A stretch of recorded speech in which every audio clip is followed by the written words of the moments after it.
Uyumadan önce kendimize son bir güzellik yapalım. Şöyle göz altındaki kırışıklıklar, ince çizgiler hepsi yok olup gitsin. Ve sadece birkaç dakikada hazırlayacağım. Ve sadece 3 malzeme kullanacağım arkadaşlar. Bu kadar basit, az malzemeyle en etkili gözaltı serumunu yapıyoruz. Avokado yağı kullanacağız. Hem cilt hem saç için çok etkili, çok güzel yağlardan. Birisi gerçekten kırışıklıkları açan, cildi çok hızlı bir şekilde tedavi eden müthiş yağlardan birisi. Yüksek oranda vitamin ve mineral içeriyor. Jojoba yağı cildi yağlandırmadan kırışıklıkları tedavi ediyor.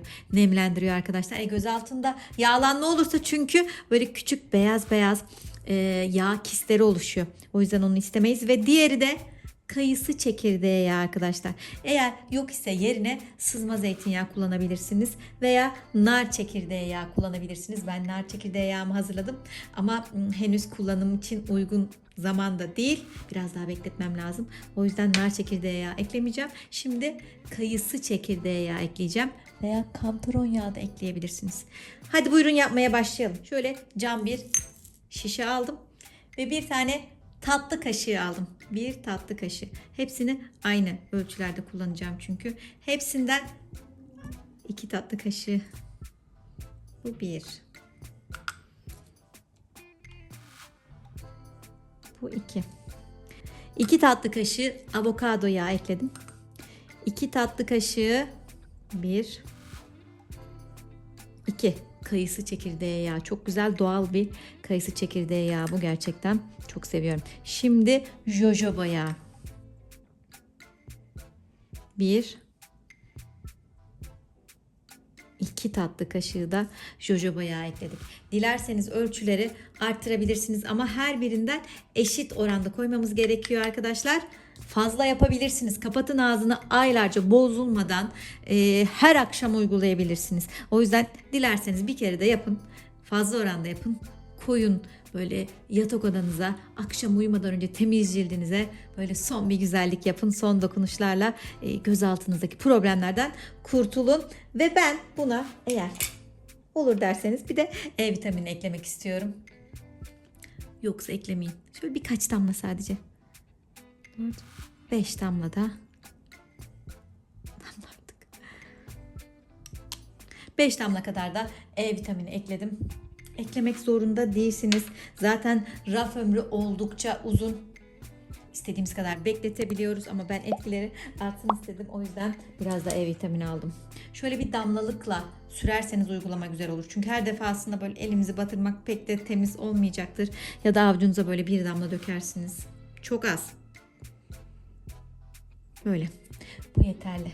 Özellikle böyle yüzük parmağımızla arkadaşlar uygulama yapacağız. Çünkü çok bastırmayacağız. Böyle yağ emsin, serumumuzu emsin diye göz altımıza böyle pıt pıt pıt vuracağız arkadaşlar.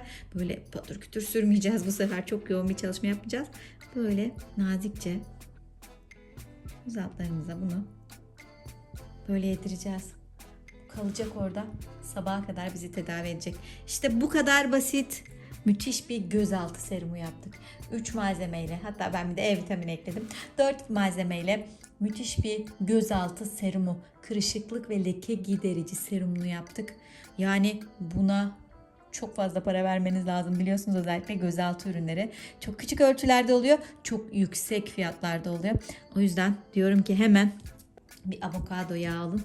Jojoba yağı alın. Zaten ben birçok maskede, kremde kullanıyorum. Çok fayda görüyorum. Kayısı çekirdeği yağı böyle en doğalından bulursanız müthiş olur. Bu üçlüyle süper bir gözaltı serumu hazırladık. Umarım kullanır ve fayda görürsünüz. Damlalıkla da uygulama bu şekilde arkadaşlar. Bakın, birkaç damlası göz altındaki problemleri silip atıyor bu gözaltı serumunun. O yüzden sadece 2 dakikanızı ayırın. Hadi hemen siz de bu malzemeleri karıştırıp bu harika gözaltı serumunu yapın. Umarım beğenmişsinizdir. Ben şimdi yüzümü yıkayayım. Hemen bunu sürmem lazım. Çok güzel oldu. Kendinize çok iyi bakın. Sağlıcakla. Hoşçakalın arkadaşlar.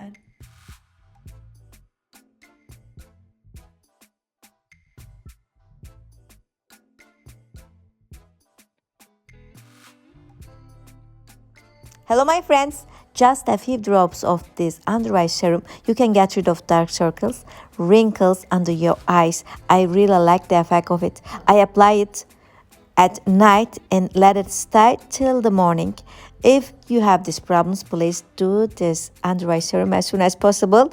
By the way, if you want to watch the video in other language, you can choose subtitle part by touching CC button, and then by touching three dots on the right top side of the video, you can choose any language that you want to follow it. Hope you try and get good results. Love all of you. Take care. Bye bye.